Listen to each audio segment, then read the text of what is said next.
বক্রতুণ্ড মহাকায় সূর্যকোটি সমপ্রভা নির্বিঘ্নম কুরু মে দেব সর্বকার্যেষু সর্বদা। জয় সিদ্ধিদাতা শ্রী বাবা গণেশের জয়। নমস্কার বন্ধুরা, আমাদের এই চ্যানেলের পক্ষ থেকে আপনাদের সকলকে স্বাগতম জানাই। আশা করছি আপনারা সকলে ভালো আছেন এবং সুস্থ আছেন। আজ 10ই এপ্রিল 2025। আজকের বাংলা তারিখ হচ্ছে 27শে চৈত্র 1431 বঙ্গাব্দ। আজকের বার হচ্ছে বৃহস্পতিবার।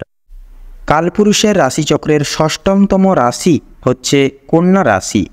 কন্যা রাশি ও কন্যা লগ্নের জাতক জাতিকাদের অধিপতি গ্রহ হল বুধ।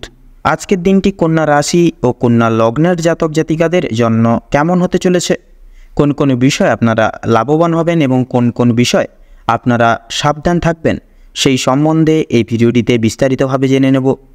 এছাড়াও কন্যা রাশি ও কন্যা লগ্নের জাতক জাতিকাদের গ্রহ নক্ষত্রের অবস্থানের উপর ভিত্তি করে বেশ কিছু গুরুত্বপূর্ণ তত্ত্ব ও শুভ রং, শুভ সংখ্যা এবং শুভ সময় ইত্যাদি আলোচনা করা হয়েছে। আপনারা মনোযোগ সহকারে ভিডিওটি দেখতে থাকুন।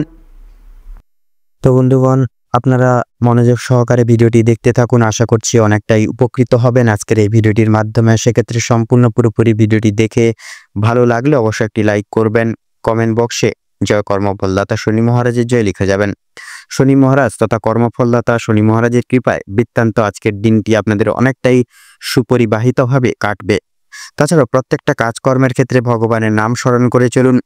ভিডিওটি আপনজনদের সাথে শেয়ার করবেন। চ্যানেলের নতুন দর্শক বন্ধু হয়ে থাকলে অবশ্যই চ্যানেলটিকে সাবস্ক্রাইব করে পাশে থাকা বেল আইকনটি ক্লিক করে অল অপশনে সিলেক্ট করে রাখবেন, যাতে করে এরকম আরও পরবর্তী প্রত্যেকটি গুরুত্বপূর্ণ তথ্যযুক্ত ভিডিও সবার আগে সবার প্রথমে আপনাদের কাছে পৌঁছে যেতে পারে। তো চলুন সবার প্রথমেই জেনে নেওয়া যাক আজকের পঞ্জিকা সম্পর্কে। আজ শুক্লপক্ষের ত্রয়োদশী তিথি। আজকের নক্ষত্র পূর্ব ফাল্গুনী।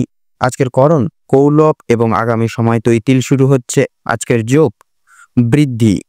তো এবারে আমরা জানব সূর্য এবং চন্দ্র গণনা সম্পর্কে। আজকের দিনে সূর্যোদয়ের সময়সূচি হচ্ছে সকাল 6:38:45। সূর্যাস্তের সময়সূচি হচ্ছে সন্ধ্যা 6:43:52। আজকের চন্দ্র রাশি হচ্ছে সিংহ রাশি, অর্থাৎ চন্দ্র সিংহ রাশিতে বিরাজমান করবে। চন্দ্রোদয়ের সময়সূচি হচ্ছে বিকাল 4:33। চন্দ্রাস্তের সময়সূচি হচ্ছে ভোর 5:59। এবারে আমরা জানবো আজকের দিনে অশুভ সময় এবং অভিজিৎ মুহূর্ত তথা শুভ সময় সম্পর্কে। আজকের দিনে এবং আজকের মুহূর্তে অশুভ সময় তথা দুষ্ট মুহূর্তটি হচ্ছে সকাল 10:15:47 থেকে সকাল 11:06:35 অবধি। তো বন্ধুগণ, আজকের ক্ষেত্রে এই শুভ সময়টিকে উপেক্ষা করে আপনারা বৃত্তান্তে সর্বাধিক ক্ষেত্রে অতি অবশ্যই সাবধানতা এবং সতর্কতা অবলম্বন করে চলবেন। এছাড়াও বন্ধুরা, আজকের ক্ষেত্রে অভিজিৎ মুহূর্ত তথা শুভ সময়কালটি হচ্ছে সকাল 11:57:24 থেকে দুপুর 12:48:12 অবধি। তো চলুন বন্ধুগণ, যেহেতু সময় খুবই মূল্যবান, সেহেতু মূল আলোচনার সভায় পৌঁছানো যাক। তো মূল আলোচ্য বিষয়ে পৌঁছানো যাক। ওম নমঃ শিবায়। এবারে আমরা জেনে নেব রাশিচক্রের ষষ্ঠতম রাশি তথা কন্যা রাশি এবং কন্যা লগ্নের জাতক জাতিকাগণদের আজকের দিনটি ঠিক কেমনভাবে কাটতে চলেছে।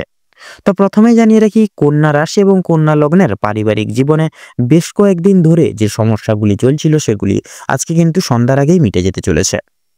ভাই বোনেদের মধ্যে যে সমস্যাগুলি চলছিল বা প্রতিনিয়ত চলরত ছিল সেগুলি দূর হবে। শিক্ষা সংক্রান্ত বিষয়ে ভাই বোনেরা প্রত্যেকটি দিক থেকে সহযোগিতা করবে। পরিবারে নতুন সদস্য আসা নিয়ে কিন্তু স্বামী স্ত্রীর মধ্যে বিশেষ আলোচনা বৃদ্ধি পেতে চলেছে আজকে আপনাদের ক্ষেত্রে। স্বামী স্ত্রীকে একে অপরের পাশে থাকার কারণে নিজেদের প্রত্যেকটি সমূহ সমস্যাগুলি আপনারা নিজেদের মধ্যে একতা বজায় রেখে চলার ক্ষেত্রে মিটিয়ে নিতে পারবেন। এছাড়াও কর্মক্ষেত্রে আপনাদের বাড়ির বাইরের পরিবেশে যে প্রতিনিয়ত সমস্যাগুলি চলছিল বা চলছে আপনাদেরকে নিয়ে বিশেষত, সেই সকল প্রত্যেকটি সমস্যাগুলি আপনারা নিজেদের মধ্যে একতা বজায় রাখার ফলে এবং নিজেদের মধ্যে সুসম্পর্ক গঠন রাখার ফলে মিটিয়ে নিতে পারবেন। পরিবারে কোনো অনুষ্ঠান হওয়া নিয়ে কিন্তু আজকের আলোচনা বৃদ্ধি হতে পারে, এমনকি কিছু পূজা অর্চনা হওয়ার যোগ দেখা যাচ্ছে আজকের দিনে। যারা দীর্ঘ সময় ধরে প্রেম জীবনে যুক্ত আছেন তাদের পারিবারিক স্বীকৃতি মিলতে পারে। বিবাহের জন্য আপনাদের আরও কিছুটা সময় অপেক্ষা করতে হবে, বিশেষ করে যারা অবিবাহিত জাতক জাতিকারা রয়েছেন। যদি কর্মজীবনের আপনাদের ক্ষেত্রে যদি কথা বলা হয় গিয়ে থাকে, তাহলে আপনাদের ক্ষেত্রে যারা বিশেষ করে চাকরিজীবী রয়েছেন তাদের জন্য সময়টা অত্যন্ত ভালোভাবে কাটতে চলেছে।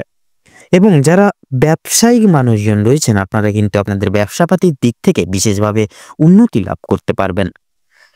সেক্ষেত্রে আপনাদের ক্ষেত্রে লক্ষ্য করা যাচ্ছে বিশেষ করে বিভিন্ন শুভ কাজের ক্ষেত্রে বাধা সৃষ্টি হতে পারে আজকের দিনে আপনাদের ক্ষেত্রে। সেক্ষেত্রে অবশ্যই প্রত্যেকটা শুভ কাজের সূচনার পূর্বার্থে একবার হলেও ভগবানকে স্মরণ করে, ভগবানের নাম স্মরণ করে, গুরুজনদের আশীর্বাদ নিয়ে তবে বিভিন্ন প্রকার শুভ কাজ সূচনা করবেন। সেক্ষেত্রে দেখবেন আপনাদের প্রত্যেকটি বাধা বিপত্তি শুভ কাজের ক্ষেত্রে দূরীভূত হয়ে যাবে। তবে বন্ধুগণ, অবশেষে কিন্তু আপনি যদি সৎ পথে অগ্রগতি করে উঠতে পারেন, নিজের কঠোর পরিশ্রমের মাধ্যমে আপনি যদি জয়ী হতে চান, সেক্ষেত্রে ভালো সুযোগ আপনাদের জন্য আজকের দিনটি রয়েছে। সেক্ষেত্রে আজকের দিনটি একটি বিশেষ মহত্বপূর্ণ সময়। আপনারা এই সময়টিকে কাজে লাগিয়ে যে কোনো কাজ আপনারা করে উঠতে পারবেন এবং করে উঠতে কিন্তু সক্ষম হবেন। সেক্ষেত্রে কোনো রকম কোনো বাধা বিপত্তি প্রাপ্তি হবে না। আপনাদের ক্ষেত্রে লক্ষ্য করা যাচ্ছে পারিবারিক দিকের পাশাপাশি কর্মক্ষেত্রে কোনো রকম কোনো অনুষ্ঠান হওয়ার যোগ দেখা যাচ্ছে। রাজনৈতিক দিক থেকে আজ ভালো খবরাখবর আসতে পারে। আপনারা যারা পুলিশি ঝামেলায় জড়িয়ে রয়েছেন কিংবা আইনি কোনো সমস্যায় যুক্ত রয়েছেন, তাদের জন্য কিন্তু আজকের দিনটা কিছুটা হলেও ভালো হবে। যে ক্ষেত্রে কিছু না চাওয়া সত্ত্বেও বিনিয়োগ করতে হতো, যে সকল ক্ষেত্রে বিশেষত সেই সকল দিক থেকে কিন্তু অর্থ অনেকটাই বাঁচিয়ে উঠতে পারবেন বা বাঁচাতে পারবেন আজকের দিনে, যার কারণে অর্থ সঞ্চয়ের একটা বিশেষ যোগ লক্ষ্য করা যাচ্ছে। ধার নেওয়া কিংবা দেওয়ার জন্য সময়টা উপযুক্ত হবে না। ঋণ পরিশোধের জন্য সময়টা মোটামুটি ভাবে হবে, তবে পাওনা আদায়ের ক্ষেত্রে কিন্তু সমস্যা অনেকটাই আজকের দিনে বৃদ্ধি পেতে পারে। বাড়তি খরচ কিছুটা পরিমাণ বৃদ্ধি পাবে। অর্থপ্রাপ্তির একটা বিশেষ যোগ লক্ষ্য করা যাচ্ছে আজকের দিনে। যারা পুরাতন রোগী রয়েছেন, ডাক্তারি পরামর্শ মেনে কাজকর্ম করলে এবং নিজেদের রোজগার ত্রুটি নিয়ে কিছুটা পরিবর্তন আনতে পারলে লাভ করে উঠতে পারবেন আজকের দিনে। আপনার স্ত্রী আজ আপনাকে বিশেষ প্রত্যেকটি দিক সমূহ থেকে কিন্তু বিশেষভাবে আপনাদের সাহায্যের হাত বাড়িয়ে দিবে এবং সহযোগিতা করবে। আপনার আজকের দিনে কিন্তু তার পাশাপাশি প্রতিবেশীদের কাছ থেকে তথা আপনাদের বন্ধু বান্ধবদের কাছ থেকেও কিন্তু আজ আপনারা যথেষ্ট পরিমাণে সহযোগিতাগুলি প্রাপ্তি করতে পারবেন। প্রত্যেকটা কাজের ক্ষেত্রে ভগবানকে স্মরণ করে চলুন। পরোপকালে শান্তি লাভ রয়েছে আপনাদের। সন্তানদের কারণে মান সম্মান যথেষ্ট পরিমাণে বৃদ্ধি পেতে পারে। সন্তানদের দিক থেকে কোনো বিশেষ সুখবরের মাধ্যমে আপনারা বিশেষ গর্ববোধ করতে পারবেন। বিদেশ যাত্রার বিশেষ যোগ দেখা যাচ্ছে। যারা আইনজীবী রয়েছেন তাদের জন্য আজকের সময়টা অতি উত্তমভাবে অতিবাহিত হতে চলেছে। দীর্ঘ সময় ধরে আটকে থাকা কাজ সুসম্পন্ন করে তুলতে পারবেন। উচ্চপদস্থ কোনো অচেনা ব্যক্তির সহায়তায় আপনারা জীবনে আজকে অগ্রগতি করতে চলেছেন। আজ বিশেষত আপনাদের ক্ষেত্রে লক্ষ্য করা যাচ্ছে আপনারা এমন কিছু কাজে যুক্ত হতে চলেছেন যা কিন্তু আগামী দিনে আপনাদের একটা মুখে বিশেষ লম্বা চওড়া হাসি ফোটাতে চলেছে এবং আপনাদের বিশেষত একটা উচ্চ পর্যায়ে বিরাজমান আগামী দিনে করতে চলেছে। এমন কাজে কিন্তু আপনারা আজকের দিনে যুক্ত হতে চলেছেন। এবং লক্ষ্য করা যাচ্ছে পাশাপাশি আপনারা সন্ধ্যার দিকে কোনো রকম কোনো পারিবারিক ভ্রমণের উদ্দেশ্যে পরিবারের সকল বিশিষ্ট ব্যক্তিবর্গদের নিয়ে কিন্তু রওনা হতে পারেন। তথা লটারি ফাটকার দিক থেকে কিন্তু কম বেশি করে হলেও সময়টা মোটামুটি ভাবে কাটবে। সেক্ষেত্রে লাভের পাশাপাশি কিন্তু লসের দিকটাও কিন্তু সঙ্গে থাকছে। সেক্ষেত্রে অবশ্যই মার্কেট বুঝে শুনে সেই সকল প্রত্যেকটি সমূহ জায়গাগুলিতে অর্থ খরচাপাতি করার চেষ্টা করবেন, তাতেই কিন্তু আপনাদের মঙ্গল হবে। আজকের দিনে আপনাদের ক্ষেত্রে শুভ সংখ্যাটি হচ্ছে 15, শুভ দিক হচ্ছে উত্তর, শুভ রং হলুদ, শুভ রত্ন পোখরাজ। তো বন্ধুগণ, আজকের দিনে আপনাদের ক্ষেত্রে শুভ মুহূর্ত বা অভিজিৎ মুহূর্তটি হচ্ছে সকাল 10:48 তথা 38 থেকে সকাল 11:35 তথা 22 অবধি। আজকের দিনে আপনাদের ক্ষেত্রে দুঃসময় বা দুর্মুহূর্তটি হচ্ছে সন্ধ্যা 7:48 থেকে তথা রাত 8:10 তথা 45 অবধি। তো বন্ধুগণ, আপনারা এই দুঃসময় বা দুর্মুহূর্তটিকে উপেক্ষা করে দৈনন্দিন পারিপার্শ্বিক কোনো রকম কোনো কাজ তথা শুভ কাজ কোনো করতে যাবেন না, নচেত কিন্তু বাধা বিপত্তি প্রতিনিয়ত প্রাপ্তি করবেন। সেক্ষেত্রে শুভ সময়টিকে উপেক্ষা করে আপনারা যে কোনো কাজ করে উঠতে পারবেন। আপনারা ভালো থাকুন, সুস্থ থাকুন, সতর্ক থাকুন। আজকের দিনটি আপনাদের খুব ভালোভাবে মনোনীতভাবে কাটুক তথা আপনাদের সকল মনের ইচ্ছা মনের কামনা বাসনা পূরণ হোক। ওম নমঃ শিবায়।